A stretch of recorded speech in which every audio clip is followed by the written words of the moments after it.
Salut tout le monde, c'est Simon, je vous retrouve pour une nouvelle vidéo. Ce coup-ci, on va s'attaquer au pronostic de la Ligue Europa, de la Ligue Europa Conférence. Hein, on va essayer de se pencher sur le tirage au sort des 16e de finale, du coup des barrages, je les appelle ça. Mais en gros, c'est des 16e de finale. Donc c'est les troisièmes de groupe, que ce soit de la LDC, la Ligue Europa Conférence. Du coup, ils s'affrontent pour les barrages, tout simplement pour accéder aux huitièmes de finale. Dans la globalité, le tirage des équipes françaises est catastrophique, hein. Je sais pas combien arriveront à s'en sortir, mais à mon avis, ils seront très très peu nombreux, voire même aucun. Ça ne me surprendrait pas plus que ça. Quand on voit le premier Shakhtar contre l'OM, déjà c'est très très très compliqué pour l'OM. Faut arrêter de croire que les clubs français sont bons et encore moins au niveau européen. Donc ça va être très très dur. Rennes contre Milan, je préfère pas trop m'éterniser là-dessus. Toulouse contre Benfica. Pareil, je pense que là, ça, il y aura pas photo. Lens contre Fribourg, ça risque d'être un peu plus équilibré. Globalement, il y a que l'OM et Lens qui pourront s'en sortir dans cette Ligue Europa. C'est pour ça que moi, je trouve ça, au final, c'était dommage que ce soit l'OM. Quand tu vois les équipes de Ligue Europa, l'OM n'a pas du tout le standing actuellement avec des clubs comme Leverkusen, des clubs comme Liverpool, des clubs comme là le Milan. Tout ça, c'est dommage. J'aurais préféré qu'ils finissent troisième personnellement, qu'ils aillent très loin en Ligue Europa Conférence. La Ligue Europa, ils ont aucune chance de la gagner. C'est problématique. Tout comme Toulouse, au fait, hein, parce que là, ils se sont battus pour avoir leur deuxième place derrière Liverpool. Mais au final, l'Union Saint-Gilloise, ils s'en sortent bien mieux en ayant fini troisième, quoi. Donc je suis pas sûr que ce soit très très bien. Au final, ils ont gagné des points UEFA très bien. Mais si c'est pour tous se faire torcher et éliminer en 16e, je vois pas trop l'intérêt. Voilà, voilà. La Ligue Europa Conférence, le tirage, ça donne ça. Ça donne. Bon, il y a l'Union Saint-Gilloise contre Francfort, c'est pas mal comme match. Il y a l'Ajax contre Bodo, ça peut être sympa aussi. Sinon, le reste, ça paraît un peu déséquilibré. J'ai essayé de faire un petit. Enfin, pareil que pour la LDC, à peu près mon favori à l'heure actuelle, bien sûr, c'est, en fonction enfin dans 2 mois ça se trouve ce sera plus pareil. Après, honnêtement, les effectifs vont pas beaucoup bouger, hein. Il y aura peut-être une plus-value énorme dans l'effectif, mais pas plus. En général, les changements et le mercato d'hiver, il est jamais trop terrible. En tout cas, c'est plus pour c'est un mercato d'appoint, quoi. C'est plus pour compléter un effectif que pour vraiment améliorer son 11. Donc à voir. À voir. Feyenoord Roma, déjà, ça commence à taper dans le dur. Ils se sont déjà affrontés. C'était quoi? C'était un quart de finale. Je ne sais plus, en Ligue Europa. Je crois que c'était l'an passé ou l'année d'avant. Je suis sûr que la Roma les avait sortis. Il me semble que c'était en prolongation, un truc comme ça. Ils avaient vraiment galéré contre le Feyenoord. Mais bon, le match aller, ils avaient perdu là-bas, mais ils avaient eu énormément d'occasions. Ils avaient fait un ou deux poteaux, si je me souviens bien. Donc là, sur ce match-là, je pense que la Roma reste favorite contre le Feyenoord. Feyenoord qui n'ont pas été bons contre la Lazio. Pour moi, la Lazio, ils sont même moins forts que la Roma. Peut-être pas au classement à l'heure actuelle ou ce genre de choses, mais au niveau d'effectifs, au niveau même de jeu ou quoi que ce soit, je trouve que la Lazio cette saison, c'est pas terrible. Donc là, ici, je vais quand même faire confiance à la Roma. Mais moi, je suis pas sûr enfin, il n'y a pas une grosse confiance, quoi. Je pars sur 60% de probabilité ce qui passe. Je pars sur ça, sur ce match-là. Lens contre Fribourg, ça, comme je l'ai dit, c'est un match super fermé, super difficile. Deux gros blocs défensifs, beaucoup de physique. Je pense que ça va se jouer Ah, j'ai pas le logo de Fribourg, là, bizarre. Donc, ça va jouer sur les coups de pied arrêtés. Je pense que ça va jouer sur les coups de pied arrêtés sur ce match-là. Ça me tournerait pas qu'il y ait des buts de la tête ou genre de conneries là ou des pénaux. Et à ce jeu-là, la meilleure équipe dans le championnat d'Allemagne, c'est Fribourg, quoi. Donc, je vois un léger avantage Fribourg, mais vraiment, c'est presque du 50-50 ici, hein. C'est vraiment très très dur pour cette confrontation-là. J'ai mis un petit avantage pour Fribourg. Mais bon, ça ne m'étonnerait vraiment pas plus que ça que Lens s'en sorte. Et j'espère en tout cas que Lens réussira à s'en sortir parce que c'est un des seuls clubs qui pourra s'en sortir selon moi des quatre avec l'OM. Milan contre Rennes, du coup, comme je l'ai dit, pour moi, là, il n'y a pas photo. Tout simplement, il n'y a pas photo. J'ai vu le match de Rennes contre Villarreal. Le match aller, ils ont eu pas mal d'occasions, mais le match retour, ils ont pris un bouillon terrible. Villarreal, ils auraient pu en mettre 5 des buts, clairement. Ils en ont mis 3 au final. Franchement, la défense de Rennes, elle est catastrophique. Soit ils recrutent vraiment deux bons défenseurs là au mercato d'hiver, soit ils ont strictement aucune chance contre le Milan. Et je pense que le Milan va s'imposer tout simplement. Même s'ils font un petit ajustement avec deux joueurs, je pense que le Milan, dans tous les cas, s'imposera. Et là, je partis à 80% de réussite. Si le Milan joue la coupe à fond, peut-être qu'ils la joueront pas. Ça, c'est peut-être aussi possible.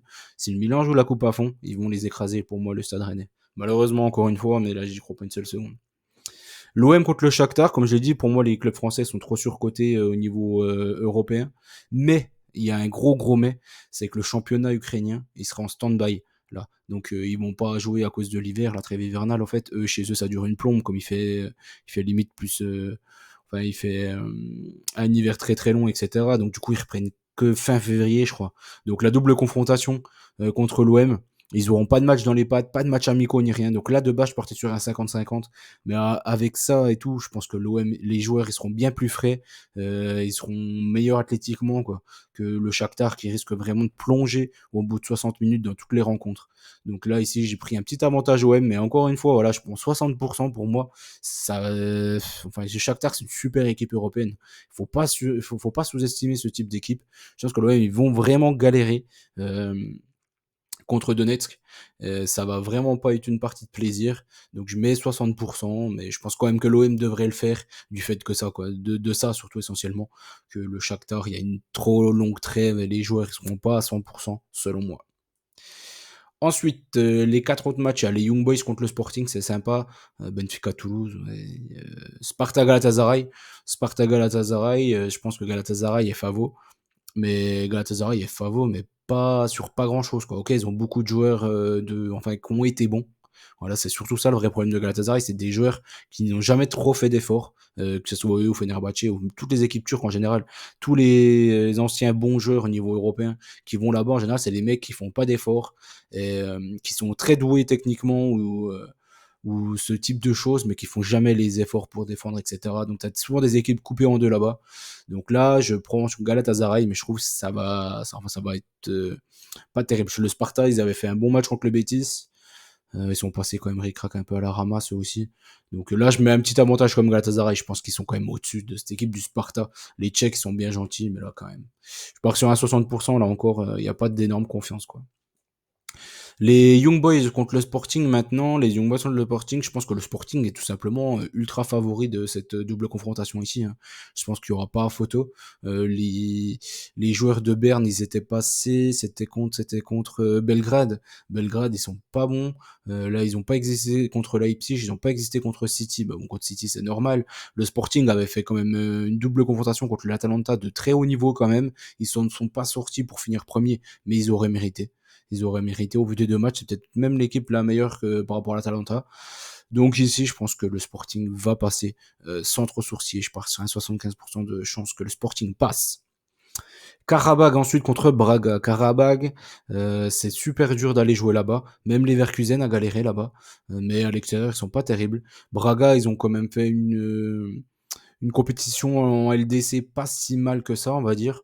Bon, ils avaient un groupe trop relevé, quoi, avec le Napoli et le Real. Donc forcément, ils se sont cassés les dents là-bas. Mais ça, c'était prévisible, c'est normal, c'est pas une équipe de ce standing-là. Mais ça reste une bonne équipe, les Portugais, donc je pense qu'ils vont passer ici. Mais ça risque d'être quand même plus compliqué que ce qu'on pense, hein. Braga, c'est une meilleure équipe que Karabag. Mais aller jouer là-bas, c'est toujours compliqué. Donc à voir. Ça me t'étonnerait pas qu'il y ait un petit nul là-bas. Faudra voir comment ça se goupille, quoi. Et je vois pas une énorme confiance non plus. Un peu plus que Galatasaray quand même, mais c'est pas non plus exceptionnel. Benfica contre Toulouse. Bon bah là, bonne chance hein, pour les Toulousains qui sont passés vraiment.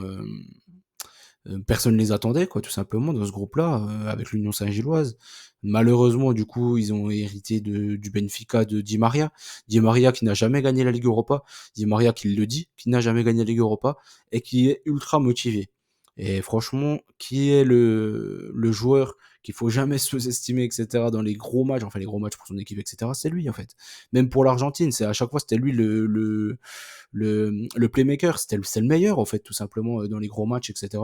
Donc je pense que s'il faut faire le taf, Di Maria le fera dans tous les cas, le Benfica passera contre Toulouse. Je pense qu'ils ont aucune chance. Je pense qu'il y a 80% de chance pour le Benfica ici. Même s'ils n'ont pas été terribles depuis le début de la compétition européenne, Toulouse, voilà. Ils sont passés contre les Autrichiens. Il faut voir le nombre d'occasions vendangées par les Autrichiens. Je pense que les Portugais feront pas cette erreur-là. Donc je vois aucune chance pour Toulouse. Ils seront allés jusque-là, c'est bien, mais au final, ils se sont battus pour une deuxième place. Pour au final, voilà, dégoupillé là. Donc, je vois pas trop l'intérêt. Je vois pas trop l'intérêt. Ils auraient mieux fait d'aller en Europa Conférence.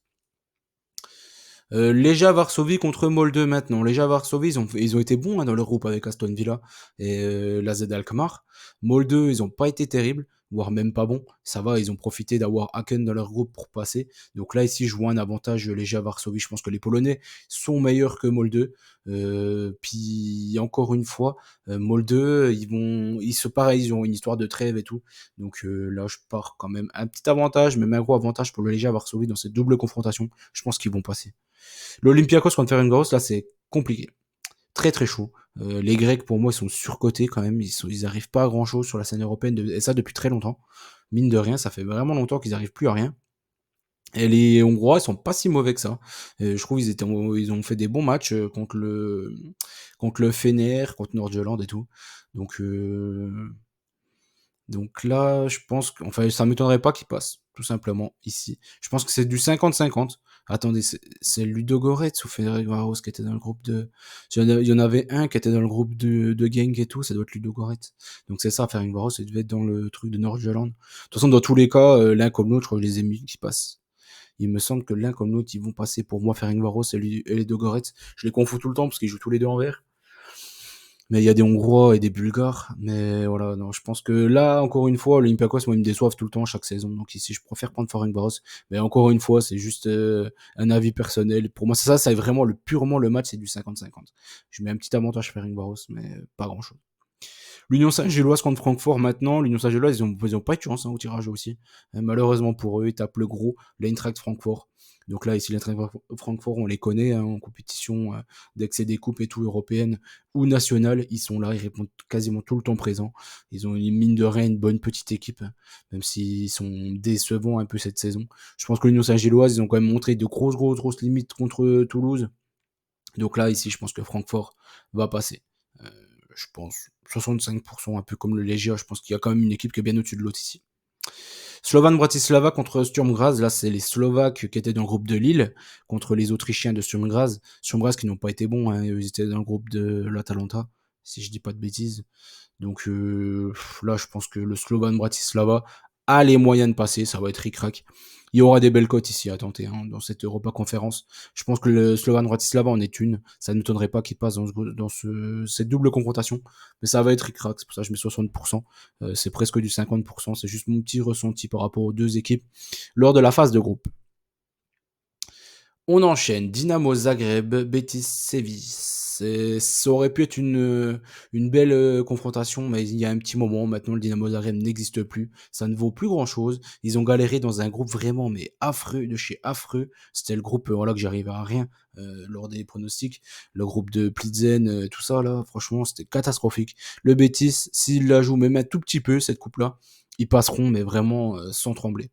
Franchement, je vois le Betis, je mets 80%. Pour moi, il n'y a pas photo.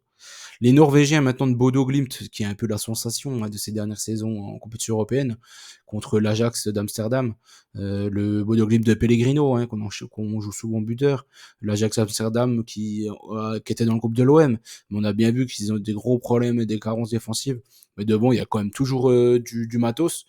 Ici, je pense que c'était ultra serré, mais encore une fois, Bodo, ils vont souffrir du fait qu'il y a la trêve chez eux, ça va reprendre qu'en mars le championnat.